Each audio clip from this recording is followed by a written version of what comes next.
आप सुन रहे हैं जगत गुरु तत्वदर्शी संत रामपाल जी महाराज द्वारा लिखित पुस्तक जीने की राह का पेज नंबर 51। गरीबदास जी कहते हैं, गरीब नर से फिर पशुआ कीजे, गधा बैल बनाए, 56 भोग कहाँ मन बोरे, कुर्डी चरने जाए। गरीब तुमने उस दरगाह का महल ना देखा, धर्मराज के तिल तिल का लेखा। परंतु वह नाराज हो गया और बोला, तू गृहस्थी है, मैं बाल ब्रह्मचारी हूं, आप जाइए, एक साधु को शिक्षा देने आया है। कबीर राम नाम से खिज मरें, कुष्टी हो गल जाए, शुकर होकर जन्म ले, नाक डूबता खाए। भावार्थ, कबीर जी ने कहा है कि अभिमानी व्यक्ति राम नाम की चर्चा से खिज जाता है, फिर कोढ़ यानी कुष्ठ रोग लगकर गलकर मर जाता है। अगला जन्म सुअर का प्राप्त करके गंध खाता है। सुअर की नाक भी गंध में डूबी रहती है। इस प्रकार का कष्ट वह प्राणी उठाता है जो भक्ति नहीं करता या नकली संत बनकर जनता में फोकट महिमा बनाता है। हे हरलाल, मैंने उसके कान में बताया था कि वह दिन याद कर, मैंने क्या कहा था, आप माने नहीं थे। हे जीव, आपको इस किसान का कर्ज उतारना पड़ेगा। लठ खाकर उतार, चाहे राजी खुशी उतार, वैसे पीछा नहीं छूटेगा। उस बैल शरीरधारी नकली बाबा के बात समझ में आ गई है। यह पहले किसी जन्म में परमेश्वर कबीर जी का शिष्य बना था, परंतु फिर गिरी पंथ में चला गया था, जिस कारण से यह सुमार्ग त्याग कर जन्म मरण का कष्ट भोग रहा है। अब यह कभी नहीं बैठेगा। हरलाल जी गरीबदास जी के चरणों में गिर गए और कहा कि हे संत महाराज, मुझे अपना शिष्य बना लो, मैं तो घर बार त्याग कर आपके साथ रहूंगा। मेरी तो आंखें खुल गई। भक्ति बिना जीव कितना कष्ट उठाता है। संत गरीबदास जी ने यह वाणी बोली, गाड़ी बाहो घर रहो, खेती करो खुशहाल, साईं सिर पर राखिए सही भक्त हरलाल। भावार्थ, परमात्मा प्राप्ति के लिए घर त्यागने की आवश्यकता नहीं है। अपना खेती का कार्य तथा गाड़ी बहाने यानी ट्रांसपोर्ट का कार्य खुशी खुशी करो। घर पर रहो, परमात्मा की भक्ति जो मैं बताऊं वह करते रहो, आप सही भक्त कहलाओगे। आप सुन रहे हैं जगत गुरु तत्वदर्शी संत रामपाल जी महाराज द्वारा लिखित पुस्तक जीने की राह का पेज नंबर 52। गरीब नाम उठत नाम बैठत, नाम सोवत जागरे, नाम खाते नाम पीते, नाम सेती लागरे। यही प्रमाण यजुर्वेद अध्याय 40 के मंत्र 15 में है कि वायु अनिलम अथ इदम अमृतम भस्मंतम शरीरम, ओम कृतु स्मर किल्वे, स्मर कृतम स्मर। भावार्थ, संत गरीबदास जी ने कहा कि जो सत्य साधना के सत्य मंत्र मैं आपको दूंगा, उनका जाप खाते पीते जागते समय यानी सुबह सोकर उठो कुछ समय जाप करो, सोने से पूर्व कुछ समय जाप करो, बैठते समय फिर उठते समय परमात्मा का नाम जाप करो। इस प्रकार घर का कार्य भी होता है, स्मरण भी। जैसे गांव में देखते हैं कि लोग सारा सारा दिन ताश खेलते हैं, हुक्के पर वक्त जाया करते हैं, राजनीति की बातें या किसी व्यक्ति की निंदा की चर्चा या सांग सिनेमा देखने में समय नष्ट करते हैं। उस समय को परमात्मा की भक्ति तथा सत्संग चर्चा सुनने में सदुपयोग करें तो मोक्ष संभव है। श्री हरलाल जाट जी दीक्षा लेकर घर आया, घरवालों को सब बात बताई। उस नकली बाबा की यादगार यानी समाधि तोड़ फेंकी और पूरे परिवार को छुड़ानी ले गए। संत गरीबदास जी से दीक्षा दिलाई, अपना तथा अपने परिवार का कल्याण कराया। संत गरीबदास जी के आदेश से उस गोरे बैल को कभी गाड़ी या हल में नहीं जोता। उसको सब पशुओं से भिन्न कमरे में बांधकर अच्छा चारा खिलाया। संत गरीबदास जी ने बताया कि यह भक्त था, कर्म बिगड़ने से पशु बना है, इससे काम ना लें। वह बैल 5 वर्ष जिया। भक्त हरलाल जी ने उसकी भक्त मानकर सेवा की। परमात्मा कबीर जी ने अपने भूले भटके भक्त की पशु जीवन में सहायता की। उसको फिर कभी मानव जन्म मिला तो और आगे उसके भाग्य में कोई पूरा गुरु मिला तो मुक्ति है, अन्यथा फिर 84 लाख योनियों में कष्ट तैयार है।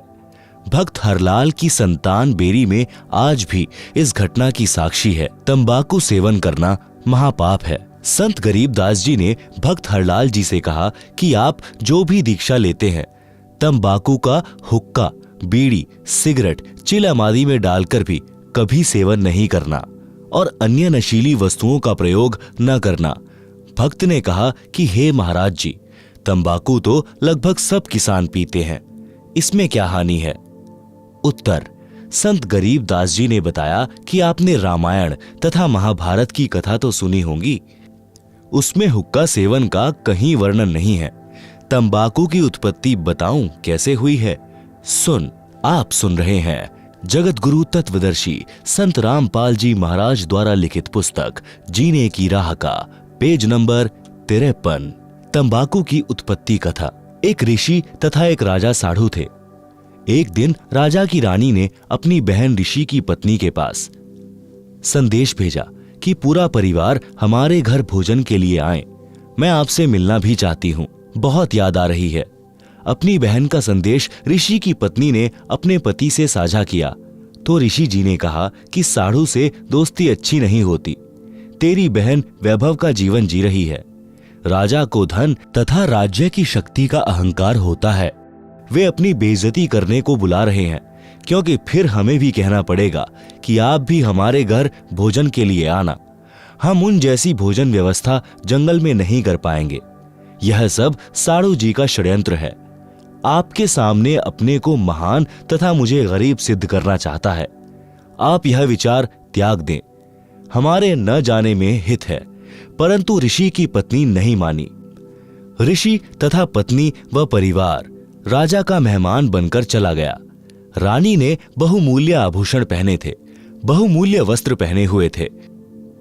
ऋषि की पत्नी के गले में राम नाम जपने वाली माला तथा सामान्य वस्त्र साध्वी वाले, जिसे देखकर दरबार के कर्मचारी अधिकारी मुस्कुरा रहे थे कि यह है राजा का साधु, कहां राजा भोज, कहां गंगू तेली। यह चर्चा ऋषि परिवार सुन रहा था। भोजन करने के पश्चात ऋषि की पत्नी ने कहा कि आप हमारे यहां भी इस दिन भोजन करने आइएगा। निश्चित दिन को राजा हजारों सैनिक लेकर सपरिवार साधु ऋषि जी की कुटी पर पहुंच गया। ऋषि जी ने स्वर्गलोक के राजा इंद्र से निवेदन करके एक कामधेनु यानी सर्व कामना यानी इच्छा पूर्ति करने वाली गाय, जिसकी उपस्थिति में खाने को किसी पदार्थ की कामना करने से मिल जाता है, यह पौराणिक मान्यता है, मांगी। उसके बदले में ऋषि जी ने अपने पुण्य कर्म संकल्प किए थे। इंद्रदेव ने एक कामधेनु तथा एक लंबा चौड़ा तंबू यानी टेंट भेजा और कुछ सेवादार भी भेजे। टेंट के अंदर गाय को छोड़ दिया। ऋषि परिवार ने गौ माता की आरती उतारी, अपनी मनोकामना बताई। उसी समय 56 प्रकार के भोग चांदी की परातों, टोकनियों, कड़ाहों में स्वर्ग से आए और टेंट में रखे जाने लगे। लड्डू, जलेबी, कचौरी, दही बड़े, हलवा, खीर, दाल, रोटी यानी मांडे तथा पूरी, बूंदी, बर्फी, रसगुल्ले आदि आदि से आधा एकड़ का टेंट भर गया। ऋषि जी ने राजा से कहा कि भोजन जीमो। राजा ने बेइज्जती करने के लिए कहा कि मेरी सेना भी साथ में भोजन खाएगी, घोड़ों को भी चारा खिलाना है। ऋषि जी ने कहा कि प्रभु कृपा से सब व्यवस्था हो जाएगी, पहले आप तथा सेना भोजन करें। राजा उठकर भोजन करने वाले स्थान पर गया। वहां भी सुंदर कपड़े बिछे थे। राजा देखकर आश्चर्यचकित रह गया। फिर चांदी की थालियों में भिन्न भिन्न प्रकार के भोजन ला लाकर सेवादार रखने लगे। अन्नदेव की स्तुति करके ऋषि जी ने भोजन करने की प्रार्थना की। राजा ने देखा कि इसके सामने तो मेरा भोजन भंडारा कुछ भी नहीं था। मैंने तो केवल ऋषि परिवार को ही भोजन कराया था, वह भी 3-4 पदार्थ बनाए थे। राजा शर्म के मारे पानी पानी हो गया। खाना खाते वक्त बहुत परेशान था। ईर्ष्या की आग धधकने लगी। बेइज्जती मान ली, सर्व सैनिक खाएं और सराहें। राजा का रक्त जल रहा था। अपने टेंट में जाकर ऋषि को बुलाया और पूछा कि यह भोजन जंगल में कैसे बनाया। न कोई कड़ाही चल रही है, न कोई चूल्हा जल रहा है। ऋषि जी ने बताया कि मैंने अपने पुण्य तथा भक्ति के बदले स्वर्ग से एक गाय उधारी मांगी है। उस गाय में विशेषता है कि हम जितना भोजन चाहें तुरंत उपलब्ध करा देती है। राजा ने कहा कि मेरे सामने उपलब्ध कराओ तो मुझे विश्वास हो। ऋषि तथा राजा टेंट के द्वार पर खड़े हो गए। अंदर केवल गाय खड़ी थी। द्वार की ओर मुख था। टेंट खाली था क्योंकि सबने भोजन खा लिया था। शेष बचा सामान तथा सेवक ले जा चुके थे। गाय को ऋषि जी की अनुमति का इंतजार था। राजा ने कहा कि ऋषि जी, यह गाय मुझे दे दो। मेरे पास बहुत बड़ी सेना है, उसका भोजन इससे बनवा लूंगा। तेरे किस काम की है? ऋषि ने कहा, राजन, मैंने यह गौ माता उधारी ले रखी है, स्वर्ग से मंगवाई है। मैं इसका मालिक नहीं हूं, मैं आपको नहीं दे सकता। राजा ने दूर खड़े सैनिकों से कहा कि इस गाय को ले चलो। ऋषि ने देखा कि साढ़ू की नीयत में खोट आ गया है। उसी समय ऋषि जी ने गौ माता से कहा कि गौ माता, आप अपने लोक, अपने धनी स्वर्गराज इंद्र के पास शीघ्र लौट जाएं। उसी समय कामधेनु टेंट को फाड़कर सीधी ऊपर को उड़ चली। राजा ने गाय को गिराने के लिए गाय के पैर में तीर मारा। गाय के पैर से खून बहने लगा और पृथ्वी पर गिरने लगा।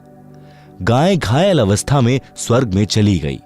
जहां जहां गाय का रक्त गिरा था वहीं वहीं तंबाकू उग गया। फिर बीज बनकर अनेकों पौधे बनने लगे।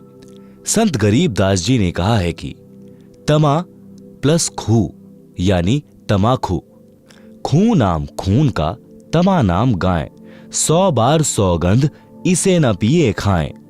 आप सुन रहे हैं जगत गुरु तत्वदर्शी संत रामपाल जी महाराज द्वारा लिखित पुस्तक जीने की राह का पेज नंबर 54। भावार्थ। भावार्थ है कि फारसी भाषा में तमा गाय को कहते हैं, खू खून यानी रक्त को कहते हैं। यह तमाकू गाय के रक्त से उपजा है। इसके ऊपर गाय के बाल जैसे रूंग यानी रोम जैसे होते हैं। हे मानव, तेरे को 100 बार सौगंध है कि इस तमाकू का सेवन किसी रूप में भी मत कर। तमाकू का सेवन गाय का खून पीने के समान पाप लगता है। मुसलमान धर्म के व्यक्तियों को हिंदुओं से पता चला कि तमाकू की उत्पत्ति ऐसे हुई है। उन्होंने गाय का खून समझकर खाना तथा हुक्के में पीना शुरू कर दिया, क्योंकि गलत ज्ञान के आधार से मुसलमान भाई गाय के मांस को खाना धर्म का प्रसाद मानते हैं। वास्तव में हजरत मोहम्मद, जो मुसलमान धर्म के प्रवर्तक माने जाते हैं, उन्होंने कभी भी जीव का मांस नहीं खाया था। गरीब दास जी कहते हैं, नबी मुहम्मद नमस्कार है, राम रसूल कहाया, 1,80,000 को सौगंध जिन नहीं करद चलाया। अर्श कुर्श पर अल्लाह तख्त है, खालिक बिन नहीं खाली। वह पैगंबर पाक पुरुष थे, साहिब के अबदाली। आप सुन रहे हैं जगत गुरु तत्वदर्शी संत रामपाल जी महाराज द्वारा लिखित पुस्तक जीने की राह का पेज नंबर 55। भावार्थ। नबी मोहम्मद तो आदरणीय महापुरुष थे, जो परमात्मा के संदेशवाहक थे। ऐसे ऐसे 1,80,000 पैगंबर मुसलमान धर्म में यानी बाबा आदम से लेकर मोहम्मद तक माने गए हैं। वे सब पाक यानी पवित्र व्यक्ति थे, जिन्होंने कभी किसी पशु पक्षी पर करद यानी तलवार नहीं चलाई। वे तो परमात्मा से डरने वाले थे, परमात्मा के कृपा पात्र थे। बाद में कुछ मुल्ला काजियों ने मांस खाने की परंपरा शुरू कर दी, जो आगे चलकर धार्मिकता का अपवाद यानी बिगड़ा रूप बन गई। उसी आधार से सर्व मुसलमान भाई पाप को खा रहे हैं। फिर भ्रमित मुसलमानों ने तंबाकू का सेवन यानी खाना हुक्का बनाकर पीना प्रारंभ कर दिया। भोले हिंदू धर्म के व्यक्तियों ने उनकी चाल नहीं समझी। उनके कहने से तंबाकू का सेवन जोर शोर से शुरू कर दिया। वर्तमान में तो यह पंचायत का प्याला बन गया है, जो भारी भूल है, अज्ञानता का पर्दा है। इसे भूल कर भी सेवन नहीं करना चाहिए। संत गरीबदास जी ने फिर बताया है कि हे भक्त हरलाल जी, और सुन तमाकू के सेवन के पाप। पर द्वारा स्त्री का खोले, 70 जन्म अंधा हो डोले। मदिरा पीवे कड़वा पानी, 70 जन्म श्वान के जानी। मांस आहारी मानवा, प्रत्यक्ष राक्षस जान। मुख देखो न तास का, वो फिरे 84 खान। सुरापान मधमासाहारी, गमन करे भोगे पर नारी। 70 जन्म कटत हैं शीश, साक्षी साहिब है जगदीश। 100 नारी जारी करे, सुरापान 100 बार। एक चिलम हुक्का भरे, डूबे काली धार। हुक्का हरदम पीवते, लाल मिलावे धूर। इसमें संशय है नहीं, जन्म पीछले सूर। उपरोक्त वाणियों का भावार्थ। वाणी संख्या 1 में कहा है कि जो व्यक्ति अन्य स्त्री से अवैध संबंध बनाता है, उस पाप के कारण वह 70 जन्म अंधे के प्राप्त करता है। अंधा गधा गधी, अंधा बैल, अंधा मनुष्य या अंधी स्त्री के लगातार 70 जन्मों में कष्ट भोगता है। वाणी संख्या 2। कड़वी शराब रूपी पानी जो पीता है, वह उस पाप के कारण 70 जन्म तक कुत्ते के जन्म प्राप्त करके कष्ट उठाता है। गंदी नालियों का पानी पीता है। रोटी न मिलने पर गुह यानी टट्टी खाता है। वाणी संख्या 3। जो व्यक्ति मांस खाते हैं, वे तो स्पष्ट राक्षस हैं। उनका तो मुख भी नहीं देखना चाहिए, यानी उनके साथ रहने से अन्य भी मांस खाने का आदी हो सकता है, इसलिए उनसे बचें। वह तो 84 लाख योनियों में भटकेगा। वाणी संख्या 4-5। सुरा यानी शराब पीने वाले तथा पर स्त्री को भोगने वाले, मांस खाने वालों को अन्य पाप कर्म भी भोगना होता है। उनके 70 जन्म तक मानव या बकरा बकरी, भैंस या मुर्गे आदि के जीवनों में सिर कटते हैं। इस बात को मैं परमात्मा को साक्षी रखकर कह रहा हूं, सत्य मानना। आप सुन रहे हैं जगत गुरु तत्वदर्शी संत रामपाल जी महाराज द्वारा लिखित पुस्तक जीने की राह का पेज नंबर 56। वाणी संख्या 6। एक चिलम भरकर हुक्का पीने वाले को देने से भरने वाले को जो पाप लगता है, वह सुनो। एक बार पर स्त्री गमन करने वाला, एक बार शराब पीने वाला, एक बार मांस खाने वाला पाप के कारण उपरोक्त कष्ट भोगता है। 100 स्त्रियों से भोग करे और 100 बार शराब पिए, उसे जो पाप लगता है, वह पाप एक चिलम भरकर हुक्का पीने वाले को देने वाले को लगता है। विचार करो, तंबाकू सेवन यानी हुक्के में, बीड़ी सिगरेट में पीने वाले, खाने वाले, करने वाले को कितना पाप लगेगा। इसलिए उपरोक्त सर्व पदार्थों का सेवन कभी ना करो। वाणी संख्या 7। समाज के व्यक्तियों को देखकर कुछ व्यक्ति हुक्का या अन्य नशीली वस्तुएं सेवन करने लग जाते हैं। यदि सत्संग सुनकर बुराई त्याग देते हैं, तो वे जीव पिछले जन्म में भी मनुष्य थे। उनके अंदर नशे की गहरी लत नहीं बनती, परंतु जो बार बार सत्संग सुनकर भी तंबाकू आदि नशे का त्याग नहीं कर पाते, वे पिछले जन्म में सूअर के शरीर में थे। सूअर के शरीर में बदबू यानी बैड स्मेल सूंघने से तंबाकू की बदबू पीने सूंघने की गहरी आदत होती है। वे शीघ्र हुक्का व अन्य नशा नहीं त्याग पाते। वे अपने अनमोल मानव शरीर रूपी लाल को मिट्टी में मिला रहे हैं। उनको अधिक सत्संग सुनने की राय दी जाती है। निराश न हो, सच्चे मन से परमात्मा कबीर जी से नशा छुड़वाने की पुकार प्रार्थना करने से सब नशा छूट जाता है। तंबाकू के विषय में अन्य विचार। तंबाकू यानी हुक्का पीने वालों की स्थिति बताई है। संत गरीबदास जी के ग्रंथ में अथ तंबाकू की बैत नामक अध्याय में पितबाई खांसी निबासी निबास, कफदल कलेजा लिया है गिरास, काला तमाखू अरु गोरा पिवाक, 10-20 लंगर जहां बैठे गुटाक, बाजे ने गुड़गुड़ अरु हुक्के हजूम, कोरे कुबुद्धि बीसा है ना सूम, बाकी पगड़ी अरु बाकी ही ने, खुद डूबे अरु डुबोए है के। गुटाकड़ अटाकड़ मटाकड़ लहूर, एक बैठेगा अड़कर एक बैठेगा दूर।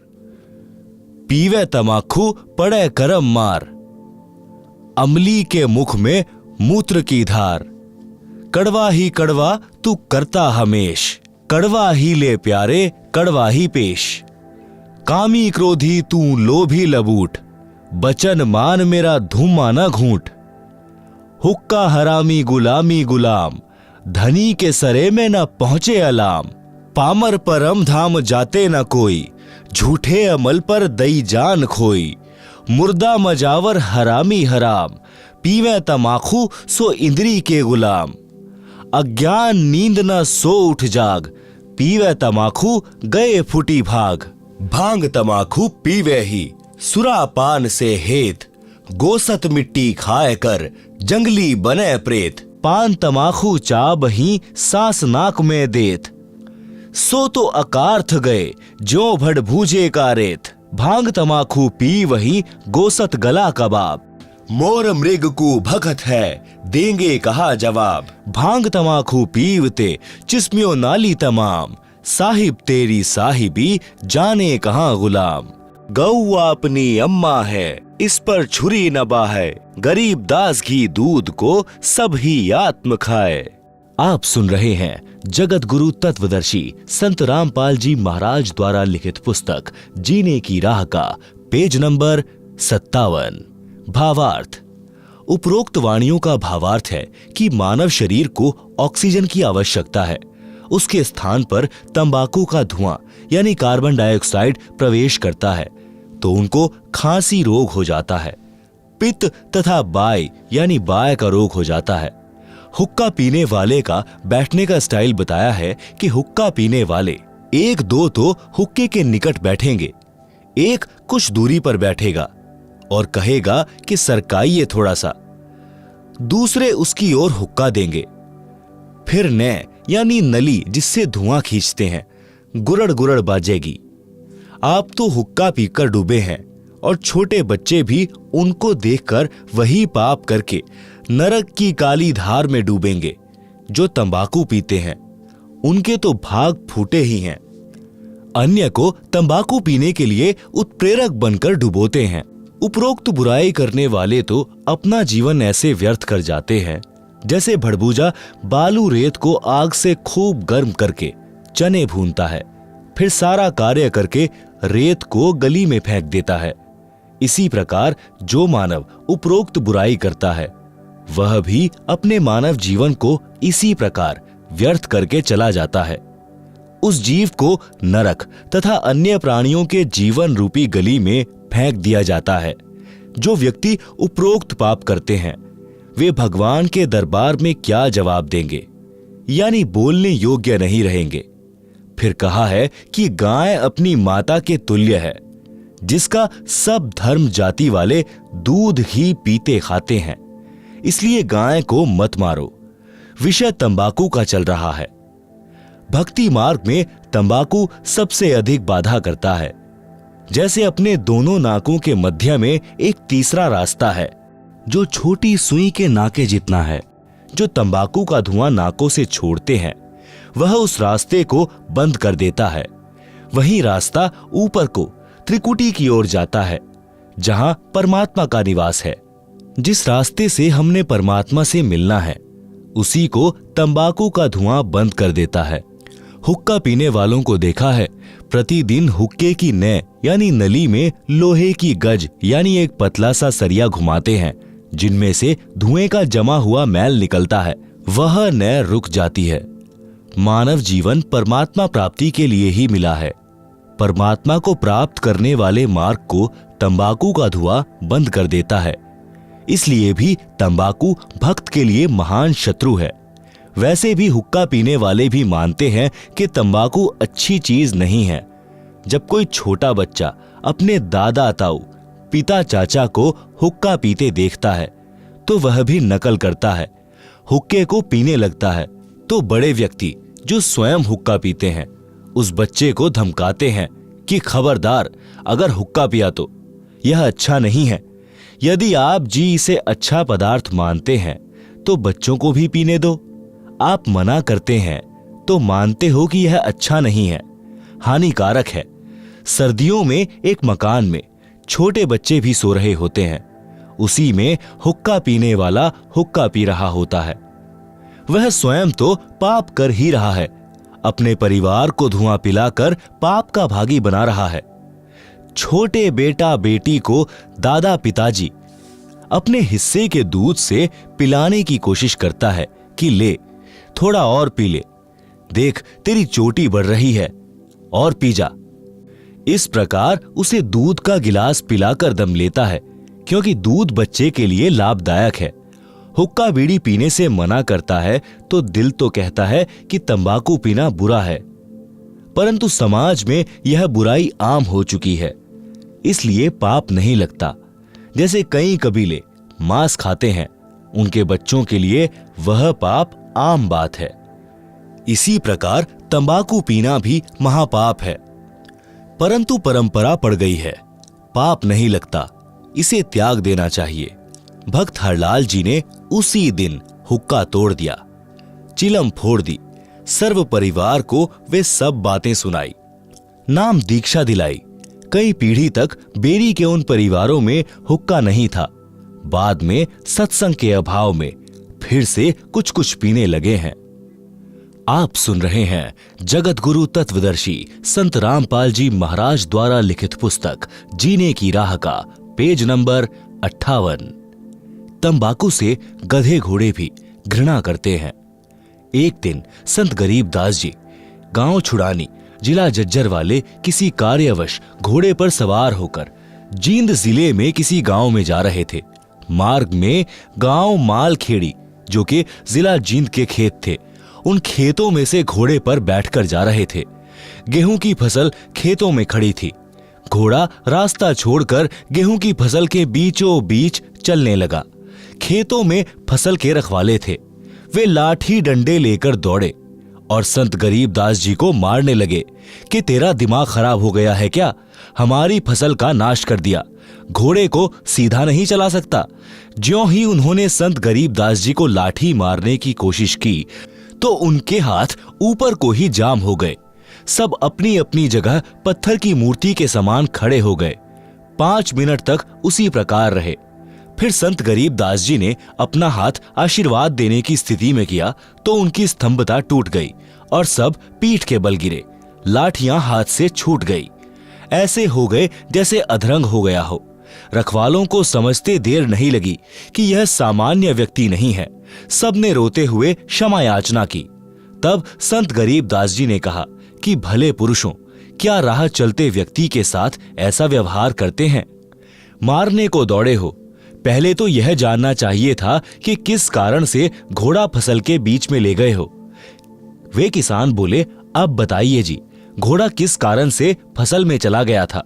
संत गरीबदास जी ने पूछा कि इस खेत में इस फसल से पहले क्या बीज रखा था? उन्होंने बताया कि ज्वार बोई थी। उससे पहले क्या बोया था? उन्होंने बताया कि तंबाकू बीजा था। संत गरीबदास जी ने बताया कि उस तंबाकू की बदबू अभी तक इस खेत में उठ रही है। उसकी बदबू से परेशान होकर मेरा घोड़ा रास्ता त्याग कर दूर से जाने लगा। उस तंबाकू को आप पीते हो, आप तो पशुओं से भी गए गुजरे हो। सुन लो ध्यान से, इसके बाद इस गांव में कोई व्यक्ति हुक्का नहीं पिएगा, तंबाकू सेवन नहीं करेगा। यदि आज्ञा का पालन नहीं हुआ तो गांव को बहुत हानि हो जाएगी। उस समय तो सबने हां कर दी। संत के चले जाने के पश्चात बोले कि भर लेना हुक्टी। जब हुक्टी यानी छोटा हुक्का भरने लगे तो हाथ से चिलम छूटकर फूट गई। दूसरी हुक्टी की चिलम लाए, वह भी हाथ में ही चूर चूर हो गई। खेत में जितनी हुक्की थी सब टूट गई, चिलम भी फूट गई। रखवाले डर गए कि उस संत की लीला है। गांव गए तो गांव के सब हुक्के टूट गए, चिलम फूट गई। पूरे गांव में हड़कंप मच गया, भय का वातावरण हो गया। रखवाले गांव में आए तो कारण का पता चला। उस दिन के पश्चात गांव में वर्तमान तक हुक्का यानी तंबाकू सेवन कोई नहीं पीता। गांव का नाम है मालखेड़ी। आप सुन रहे हैं जगत गुरु तत्वदर्शी संत रामपाल जी महाराज द्वारा लिखित पुस्तक जीने की राह का पेज नंबर 59। हुक्का पीने वाले कहते हैं कि ले मेरे पास कड़वा तंबाकू है, यह भर ले चिलम में। दूसरा कहता है कि यह मेरे वाला अधिक कड़वा है। संत गरीबदास जी ने बताया है कि मृत्यु के उपरांत यम के दूत उस कड़वा तंबाकू पीने वाले के मुख में मूत देते हैं। कहते हैं कि तू अधिक कड़वा कड़वा तंबाकू पीना चाहता था, ले प्यारे कड़वा मूत पी ले। मूत्र की धार उसका मुख खोलकर मुख में लगाते हैं। संत गरीबदास जी ने यह तो एक लीला करके बुराई छुड़ाई थी। ज्ञान से जो प्रभाव पड़ता है वह सदा के लिए बुराई छुड़ा देता है। ज्ञान सत्संग से होता है। सत्संग सुनने की रुचि पैदा करो, सत्संग सुनो। निवेदन, उपरोक्त बुराई सर्वथा त्याग दें, इससे जीवन का मार्ग सुहेला हो जाएगा। नशा करता है नाश। नशा चाहे शराब, सुल्फा, अफीम, हीरोइन आदि आदि किसी का भी करते हो, यह आपका सर्वनाश का कारण बनेगा। नशा सर्वप्रथम तो इंसान को शैतान बनाता है, फिर शरीर का नाश करता है। शरीर के 4 महत्वपूर्ण अंग हैं, फेफड़े, जिगर, गुर्दे व हृदय। शराब सर्वप्रथम इन चारों अंगों को खराब करती है।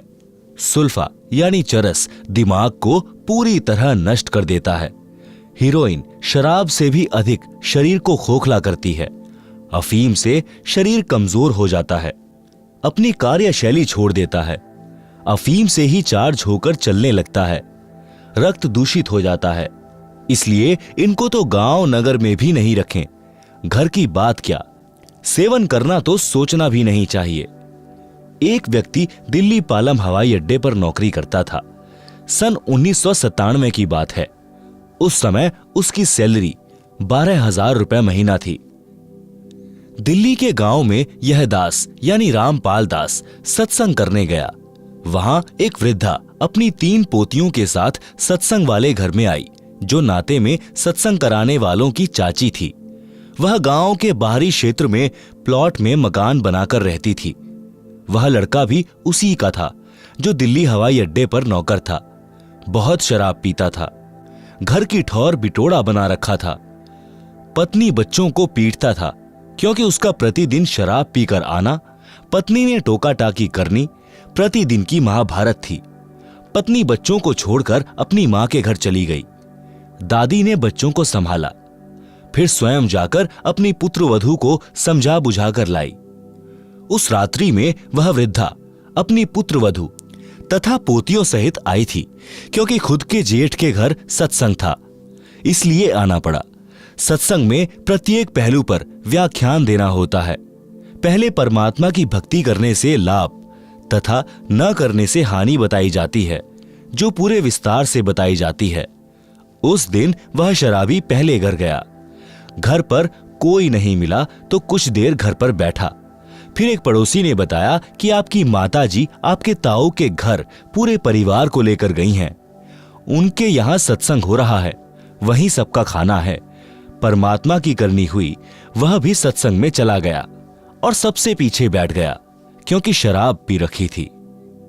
आप सुन रहे हैं जगत गुरु तत्वदर्शी संत रामपाल जी महाराज द्वारा लिखित पुस्तक जीने की राह का पेज नंबर 60। सत्संग वचन। सत्संग में बताया गया कि मानव जन्म प्राप्त करके जो व्यक्ति शुभ कर्म नहीं करता तो उसका भविष्य नरक बन जाता है। जो नशा करता है उसका वर्तमान तथा भविष्य दोनों नरक ही होते हैं। नशा इंसानों के लिए नहीं है, यह तो इंसान से राक्षस बनाता है। जो व्यक्ति पूर्व जन्म के पुण्य कर्मों वाले हैं, उनको इस जन्म में उन शुभ कर्मों के प्रतिफल में अच्छी नौकरी मिली है या अच्छा कारोबार है। यदि वर्तमान में शुभ कर्म, भक्ति व दान धर्म नहीं करोगे तो भविष्य के जन्मों में गधा, कुत्ता, सूअर, बैल बनकर धक्के व गंध खाओगे।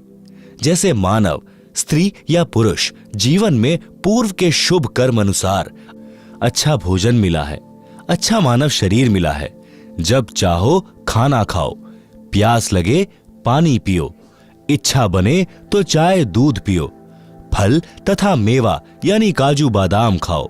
यदि पूरा गुरु बनाकर सच्चे दिल से भक्ति व सत्संग सेवा दान धर्म नहीं किया तो अगले जन्म में गधा, बैल या कुत्ता बनकर दुर्दशा को प्राप्त हो जाओगे। न समय पर खाना मिलेगा, न पानी, न कोई गर्मी सर्दी से मच्छर मक्खी से बचने का साधन होगा। मानव जीवन में तो मच्छरदानी ऑल आउट से बचाव कर लेते हैं, गर्मी से बचने के उपाय खोज लिए हैं, परंतु जब पशु बनोगे तब क्या मिलेगा। संत गरीबदास जी ने परमेश्वर कबीर जी से प्राप्त ज्ञान को इस प्रकार बताया है। नर से तू पशुआ कीजे, गधा बैल बनाई, 56 भोग कहाँ मन बोरे, कुरड़ी चरने जाई। भावार्थ, मानव शरीर छूट जाने के पश्चात भक्तिहीन तथा शुभ कर्महीन होकर जीव गधे, बैल आदि आदि की योनियों यानी शरीरों को प्राप्त करेगा। फिर मानव शरीर वाला आहार नहीं मिलेगा। गधा बनकर कुरड़ी यानी कूड़े के ढेर पर गंध खाएगा। बैल बनकर नाक में नाथा यानी एक रस्सी डाली जाएगी, रस्से से बंधा रहेगा। न प्यास लगने पर पानी पी सकेगा, न भूख लगने पर खाना खा सकेगा। मक्खी मच्छर से बचने के लिए एक दुम होगी, उसको कूलर समझना, पंखा या मच्छरदानी समझना। जिन प्राणियों के अधिक पाप कर्म होते हैं, पशु जीवन में उनकी दुम भी कट जाती है। 1-1.5 फुट का डंडा शेष बचता है, उसे घुमाता रहता है। आप सुन रहे हैं जगत गुरु तत्वदर्शी संत रामपाल जी महाराज द्वारा लिखित पुस्तक जीने की राह का पेज नंबर 61। एक बैल के पिछले पैर के खुर के बीच में लगभग 1.5 इंच बड़ी कील लग गई। चलने से और अधिक अंदर चली गई। बैल पैर से लंग करने लगा। हाली को लगा कि झटका लग गया है, नस पर नस चढ़ गई होगी, चलने से ठीक हो जाएगा। कई बार ऐसा होता है कि नस पर नस चढ़ जाती तो बैल चलते चलते ठीक हो जाता था, परंतु अब की बार ऐसा नहीं हुआ। सारा दिन बैल हल में चला। घर तक आया तो पैर को कठिनाई से पृथ्वी पर रख पा रहा था, धीरे धीरे चल पा रहा था। घर पर आते ही बैठ गया। चारा भी नहीं चरा। आंखों से आंसू निकल रहे थे क्योंकि दर्द अधिक था। सुबह बैल उठा ही नहीं, लेट गया। पैर पर सूजन अधिक थी। गांव से पशुओं का डॉक्टर बुलाया। पुराने समय की बात है, उस समय ऐसा ही इलाज होता था। डॉक्टर ने देखकर बताया कि इसके घुटने में बाय है, पुराने गुड़ को कूटकर नरम करके पट्टी बांध दो, ठीक हो जाएगा। कील लगी थी खुर में यानी पैर के नीचे वाले हिस्से में। उपचार हो रहा था घुटने का। लगभग 1 महीने ऐसे चला। एक दिन घर के आदमी ने देखा कि बैल के पैर के तलवे यानी खुर के बीच से मवाद निकल रहा है। उसको साफ किया तो पाया कि कील लगी है। किसी औजार से कील निकाली। तब 1 सप्ताह में बैल ठीक हो गया। पेट भर चारा खाया, पानी पिया। विचार करें, जब यह प्राणी मानव शरीर में था तो उसने स्वप्न में भी नहीं सोचा था कि एक दिन मैं बैल भी बन जाऊंगा। अब बोलकर भी नहीं बता पा रहा था कि दर्द कहां पर है। कबीर जी ने कहा है कि जिह्वा तो वो है भली जो रटे हरि नाम, ना तो काट के फेंक दियो मुख में भलो न चाम। भावार्थ, जैसे जीभ शरीर का बहुत महत्वपूर्ण अंग है, यदि परमात्मा का गुणगान तथा नाम जाप के लिए प्रयोग नहीं किया जाता है तो व्यर्थ है, क्योंकि इस जुबान से कोई किसी को कुवचन बोलकर पाप करता है। बलवान व्यक्ति निर्बल को गलत बात कह देता है, जिससे उसकी आत्मा रोती है, बद्दुआ देती है। बोलकर सुना नहीं सकता क्योंकि मार भी पड़ सकती है। यह पाप हुआ। फिर किसी की निंदा करके, किसी की झूठी गवाही देकर, किसी को व्यापार में झूठ बोलकर, ठग कर अनेकों प्रकार के पाप मानव अपनी जीभ से करता है। परमेश्वर कबीर जी ने बताया है कि यदि जीभ का सदुपयोग नहीं करता है, यानी शुभ वचन, शीतल वाणी, परमात्मा का गुणगान यानी चर्चा करना, धार्मिक सदग्रंथों का पठन पाठन तथा भगवान के नाम पर जाप स्मरण जीभ से नहीं कर रहा है तो इसे काट कर फेंक दो, कोरे पाप इकट्ठे कर रहा है। जीभ को काटने को कहना तो मात्र उदाहरण है जो सतर्क करने को है। कहीं जीभ काट कर मत फेंक देना। अपने शुभ कर्म, शुभ वचन शुरू करना। यदि राम नाम व गुणगान नहीं कर रहा है तो पवित्र मुख में इस जीभ के चाम को रखना अच्छा नहीं है। आप सुन रहे हैं जगत गुरु तत्वदर्शी संत रामपाल जी महाराज द्वारा लिखित पुस्तक जीने की राह का पेज नंबर 62। मानव शरीरधारी प्राणी को वर्तमान में यानी सन 1970 से विशेष सुविधाएं प्राप्त हैं, जिस कारण से दिनों दिन परमात्मा से दूर होता जा रहा है। उतनी ही गति से मानव के दुख निकट आ रहे हैं। वित्तीय स्थिति में सुधार है, परंतु मानसिक शांति समाप्त है। नशा इसका मुख्य कारण है। एक पिता नौकरी पर गया है। बच्चों की आशा होती है कि पिताजी आएंगे, कुछ आवश्यक वस्तुएं लाएंगे। पिताजी आते हैं तो छोटे छोटे बच्चे दौड़कर लिपटते हैं, प्यार पाते हैं। जिन बच्चों का पिता नशा करता है उनके घर में कलह का होना स्वाभाविक है। बच्चे भयभीत रहते हैं। उनका मानसिक विकास, शारीरिक विकास दोनों ही नहीं हो पाते। वह घर नरक समान हो जाता है। आज जो शराब पीकर मस्त हैं, उनकी इज्जत समाज में भी नहीं होती। अगले जन्म में वह व्यक्ति कुत्ता बनेगा, टट्टी खाएगा, गंदी नाली का पानी पिएगा, फिर पशु पक्षी बनकर कष्ट पर कष्ट उठाएगा। इसलिए सर्व नशा व बुराई त्याग कर इंसान का जीवन जियो। सभ्य समाज को भी चैन से जीने दो। एक शराबी अनेकों व्यक्तियों की आत्मा दुखाता है। पत्नी की, पत्नी के माता पिता, भाई बहनों की, अपने माता पिता, बच्चों की, भाई आदि की। केवल 1 घंटे के नशे ने धन का नाश, इज्जत का नाश, घर के पूरे परिवार की शांति का नाश कर दिया।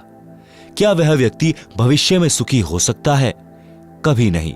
नरक जैसा जीवन जिएगा। इसलिए विचार करना चाहिए, बुराई तुरंत त्याग देनी चाहिए। एक प्रश्न, किसने देखा है कि अगले जन्म में क्या होता है? उत्तर, उदाहरण के लिए एक समय एक अंधा व्यक्ति जंगल की ओर जा रहा था। आगे एक सज्जन व्यक्ति खड़ा था। उसने कहा कि हे सूरदास जी, इधर मत जाओ, यह रास्ता भयंकर जंगल में जाता है। खूंखार शेर, चीते आदि आदि जानवर रहते हैं। आप लौट जाइए। यदि अंधे ने नशा नहीं कर रखा होगा तो तुरंत मुड़ जाएगा। यदि नशे में है तो कहेगा कि किसने देखा है कि जंगल में भयंकर शेर, चीते, सर्प आदि जानवर रहते हैं, और यह कहकर अपने पथ पर बढ़ जाता है। विचार करें, अंधे को दिखाई नहीं देता और आंखों वाले की बात पर विश्वास नहीं करता, तो उसको कौन से तरीके से समझाया जाए? यदि नहीं मानता है तो उसकी वही दशा होगी जो आंखों वाला बता रहा था, शेर मार डालेंगे। इसी प्रकार संत जन आंखों यानी ज्ञान नेत्र वाले हैं। उन्होंने हमें बताया है जो ऊपर वर्णन किया गया है। हम ज्ञान नेत्रहीन अंधे हैं। यदि हम संतों की शिक्षा पर विश्वास करके रास्ता नहीं बदलेंगे तो वही होगा जो ऊपर बताया गया है। नर से फिर पीछे तू पशुआ कीजे, गधा बैल बनाई, 56 भोग कहाँ मन बोरे, कुरड़ी चरने जाई। आप सुन रहे हैं जगत गुरु तत्वदर्शी संत रामपाल जी महाराज द्वारा लिखित पुस्तक जीने की राह का पेज नंबर 63। कुछ व्यक्ति तो यहां तक कह देते हैं कि देखा जाएगा जो होगा। उनसे निवेदन है कि गधा बनने के पश्चात आप क्या देखोगे, फिर तो कुम्हार देखेगा। इस प्रकार के प्रवचन सत्संग में अवश्य सुनाए जाते हैं। वह शराबी भी सत्संग में आ बैठा, क्योंकि घर पर कोई नहीं था, ताला लगा था। कुछ देर बाद नशा उतर गया और सब सत्संग सुनना पड़ा। उस दिन के पश्चात उस व्यक्ति ने कभी शराब नहीं पी और कोई नशा नहीं किया। दीक्षा ली, पूरे परिवार को दीक्षा दिलाई। हम यानी लेखक तथा साथ सत्संग में गए कुछ भक्त सुबह गांव के बाहर घूमने के लिए गए तो रास्ते में उस व्यक्ति यानी एयरपोर्ट वाले का घर था। गली में उसकी माताजी खड़ी थी। उसने कहा कि महाराज जी, चाय पीकर जाना। गांव के भक्त ने बताया कि इनके घर अवश्य चलो, उजड़ा पड़ा है यह परिवार। साधु संतों के चरण पड़ने से घर पवित्र हो जाता है। हम सब उनके घर चले गए। हम कुल 5 जने थे। चारपाई आंगन में डली थी। मई का महीना था। वृक्ष की छाया थी। उसकी माताजी ने अपनी पुत्र वधू से कहा कि बेटी, चाय बना।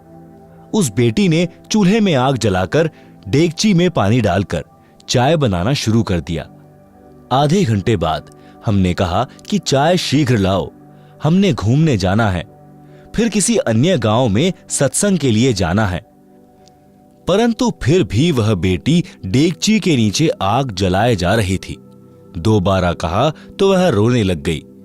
गांव का भक्त उठकर गया तो पता चला कि घर पर न चीनी है, न चाय पत्ती और न ही दूध है। उस व्यक्ति की माताजी भी रोने लगी। कहा कि उजड़े पड़े हैं महाराज, बचा सको तो बचा लो। वह व्यक्ति दीक्षा लेकर वक्त से अपनी ड्यूटी पर चला गया था।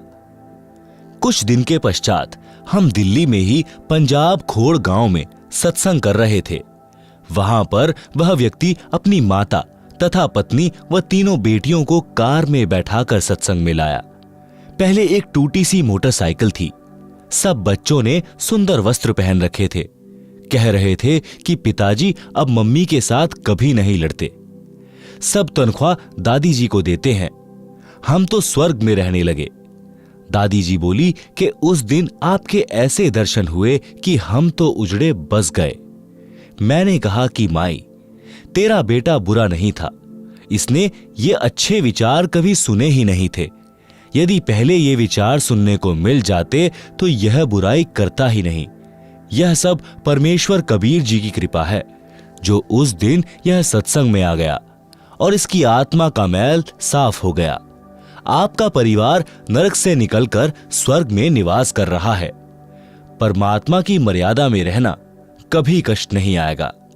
भक्ति करते रहना, कई पीढ़ी का उद्धार हो जाएगा। इस प्रकार सत्संग से मानव उद्धार होकर विश्व में शांति, आपसी प्रेम बढ़ता है। सत्संग विचार अवश्य सुना करो। पढ़े भक्ति मर्यादा पृष्ठ 307 पर। आप सुन रहे हैं जगत गुरु तत्वदर्शी संत रामपाल जी महाराज द्वारा लिखित पुस्तक जीने की राह का पेज नंबर 64।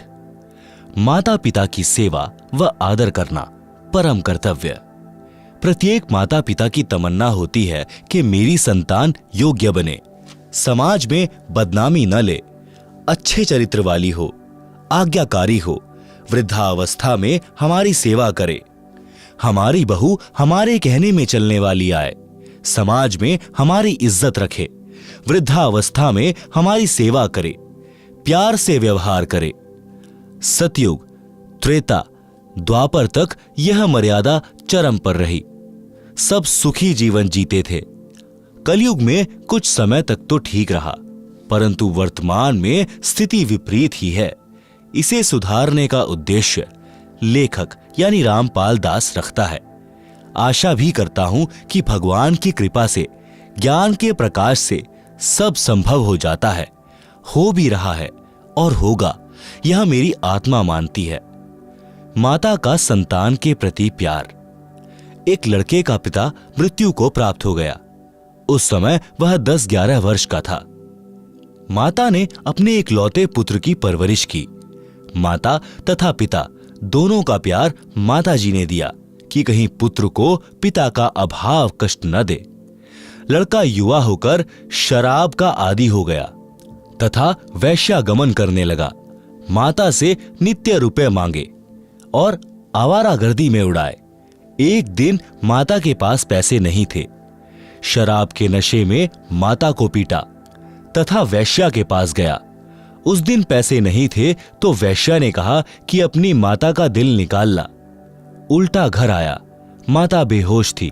छुरा मारकर माता का दिल निकाल कर चल पड़ा। नशे में ठोकर लगी और गिर गया। माता के दिल से आवाज आई कि बेटा, तेरे को चोट तो नहीं लगी? नशे से बना शैतान वैश्या के पास माता का दिल लेकर पहुंचा तो वैश्या ने कहा कि जब तू अपनी माता का हितैषी नहीं है तो मेरा क्या होगा? किसी के बहकावे में आकर तू मुझे भी मार डालेगा।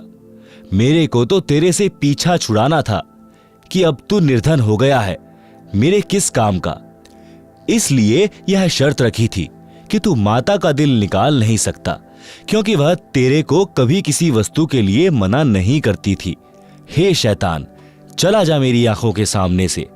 यह कहकर वैश्या ने उसे घर से बाहर धक्का देकर द्वार बंद कर लिया। वह शैतान घर आया, माता के शव पर विलाप करने लगा। कहा कि माता जी, हो सके तो भगवान के दरबार में भी मुझे बचाना। आवाज आई कि बेटा, कुछ नहीं हुआ, बस तेरे को खुश देखना चाहती हूं। उसी समय नगर के लोग आए, थाने में सूचना दी। उस अपराधी को राजा ने फांसी की सजा दी। राजा ने फांसी चढ़ाने से पूर्व उसकी अंतिम इच्छा जानी। तो उस लड़के ने कहा कि कुछ नागरिकों को बुलाया जाए, मैं अपनी कारगुजारी को सबके साथ साझा करना चाहता हूं। नगर के व्यक्ति आए। उस लड़के ने अपना जुल्म कबूला और बताया कि मैंने उपरोक्त जुल्म किया। मेरी मां की आत्मा अंतिम समय में भी मेरे सुखी रहने की कामना करती रही। मेरे को नशे ने शैतान बना दिया।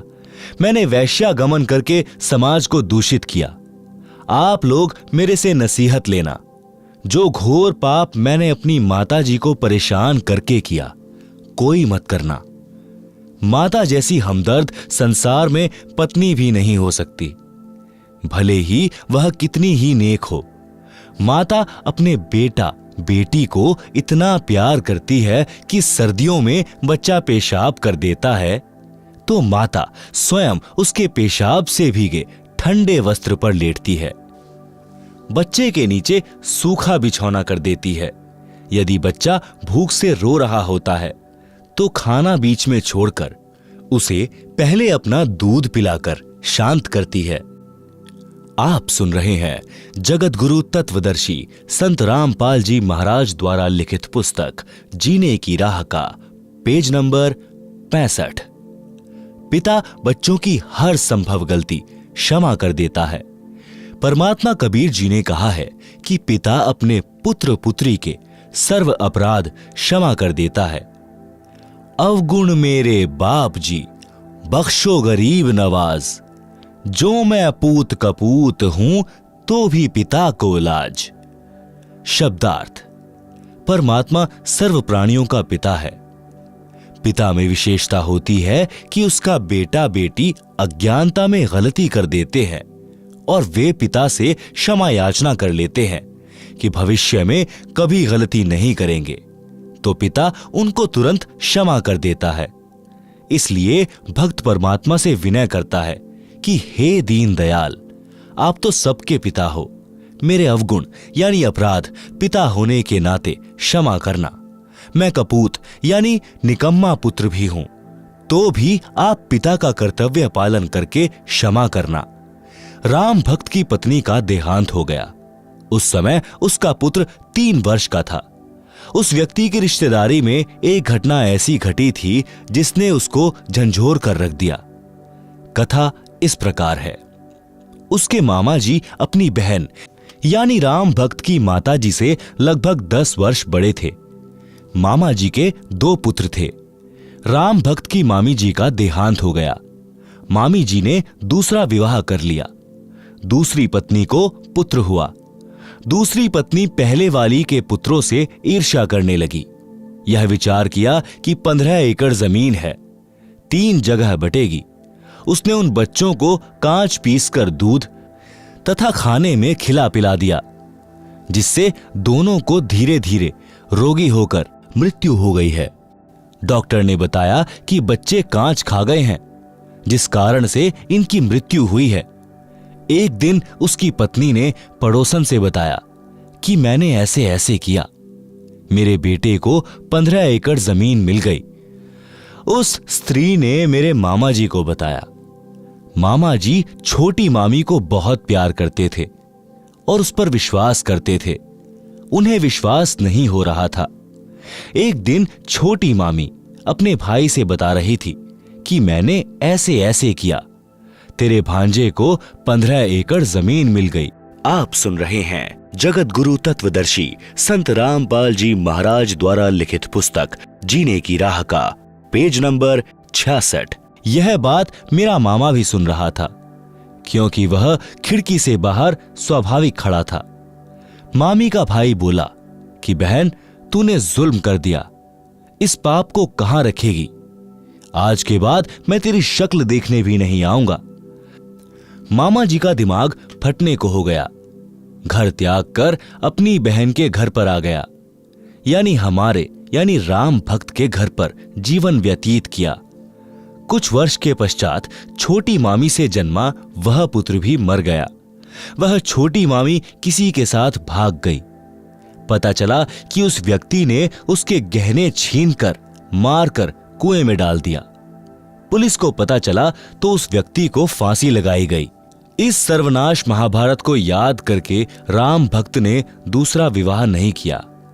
लड़के को अपने साथ रखता, हल जोतता था तो पुत्र को कंधे पर बैठा कर रखता था। थक जाता तो वृक्ष के नीचे लेटा देता, स्वयं खाना बनाता, स्वयं स्नान कराता, कपड़े साफ करता। जैसे तैसे लड़का जवान हुआ, विवाह कर दिया, फिर भी सब कार्य करता था। लड़का भी काम में हाथ बटाता था, परंतु कठिन कार्य स्वयं ही करता था। वृद्धावस्था ने जोर दिया, कार्य कुछ नहीं कर पा रहा था। पुत्रवधू को व्यर्थ का खर्च लगने लगा, जिस कारण से अपने ससुर को रूखा सूखा बासी भोजन देने लगी। फिर पेट भर भोजन भी नहीं देती थी। लड़का पूछता था कि पिताजी, सेवा ठीक हो रही है? पिताजी कहते कि बेटा, कोई कसर नहीं है, बड़ी भाग्यवान बहू आई है, मेरा विशेष ध्यान रखती है। यह बात बहू भी सुनती और अधिक परेशान करती कि मेरे पति को पता नहीं है। वृद्ध भी मेरी चाल से अपरिचित है। एक दिन लड़के ने देखा कि पिताजी को भोजन ठीक नहीं मिला, तो उसने पत्नी को कहा, तू पाखंड करने लगी कि घर देखकर खाया जाता है। आपको घर की चिंता नहीं है, सारा घर मेरे से चल रहा है। मुझे पता है कि खर्च कैसे चलाना है। एक दिन वृद्ध को चक्कर आए और गिर गया, टांग टूट गई। वैद्य ने बताया कि आहार पूरा न मिलने से शारीरिक कमजोरी है। दूध 2 समय आधा आधा सेर यानी आधा आधा किलो पिलाओ, ताजा भोजन खिलाओ। वैद्य चला गया। पत्नी ने कहा कि ऐसे तो घर का दिवाला निकल जाएगा। पति यानी लड़के को भी बात पसंद आई। वृद्ध की कोई परवाह नहीं की। वृद्ध के ससुराल वाले चोट लगने की खबर सुनकर मिलने आए। उन्होंने पूछा कि बेटा बहू ठीक सेवा कर रहे हैं क्या? राम भक्त ने कहा कि पूछो ना, ऐसे पुत्र तथा पुत्रवधू सबको दे भगवान, मेरे को कोई कष्ट नहीं होने देते। यह तो कोई कर्म की मार से चोट लग गई है। उसी गांव में 2 बहनों का विवाह हुआ था, एक का राम भक्त से, दूसरी का पड़ोस में। जब वे अपनी दूसरी लड़की के घर गए तो पता चला कि उस राम भक्त की कोई सेवा नहीं हो रही है। लड़का भी निकम्मा है। यह बात ससुराल वालों के गले नहीं उतरी, क्योंकि वे राम भक्त के मुख से सुनकर आए थे कि सेवा में कोई कसर नहीं है। वे कुछ समय बाद पुनः राम भक्त के घर गए तो उस समय वह बासी रोटी पानी में भिगो भिगो कर खा रहा था। यह देखकर उनको रोना आ गया। लड़के को बुलाया तथा कहा कि तेरे को शर्म नहीं आती? पता है तेरे को कैसे पाल पोष कर बड़ा किया है? लड़के की बहू भी आ गई। दोनों बोले कि हम तो ऐसे ही सेवा करेंगे। राम भक्त बोला कि आप जाओ, घर में झगड़ा ना कराओ। मेरी किस्मत में जो लिखा है वह मिल रहा है। मैं अपने पुत्र को दुखी नहीं देख सकता। राम भक्त की बुआ का लड़का रामनिवास सत्संगी था। वह राम भक्त को बहुत कहता था कि आप कुछ समय भगवान की भक्ति किया करो, मेरे साथ संत के सत्संग सुनने चला करो, तो राम भक्त कहता था कि मैं तो अपने बेटे की पूजा करूंगा, यह सुखी रहे, यही मेरी तमन्ना है। बुआ के लड़के ने कहा कि बेटे की पूजा पूरी हो चुकी हो तो अब भी बना लें कुछ कर्म। फिर भी यही कहा कि बेटे बहू को देख देख कर जी रहा हूं। बहुत कहने के पश्चात राम भक्त अपनी बुआ के लड़के राम निवास के साथ सत्संग में गया। फिर राम निवास अपने घर ले गया, उसकी दवा कराई, अच्छा खाना खिलाया, कई महीने अपने पास रखा। राम भक्त भक्ति पर पूरा दृढ़ हो गया।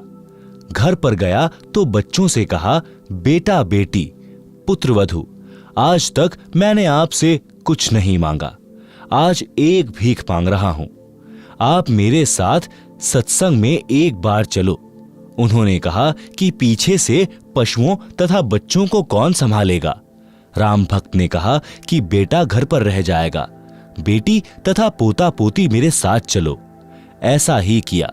जब उस पुत्रवधू ने सत्संग के वचन सुने, वहां आने वाले सब भक्तों की सेवा पुराने भक्त भक्तमती ऐसे कर रहे थे जैसे विशेष मेहमानों की घर पर करते हैं। वृद्ध, रोगी, अपंग श्रद्धालुओं की भी विशेष सेवा कर रहे थे। सत्संग में यह बताया जाता है कि जीव पर दया बनाए रखने से परमात्मा प्रसन्न होता है। दुखियों, असहायों की सहायता करना मानव मात्र का परम कर्तव्य है। दया धर्म का मूल है, पाप मूल अभिमान। कह कबीर दयावान के पास रहे भगवान।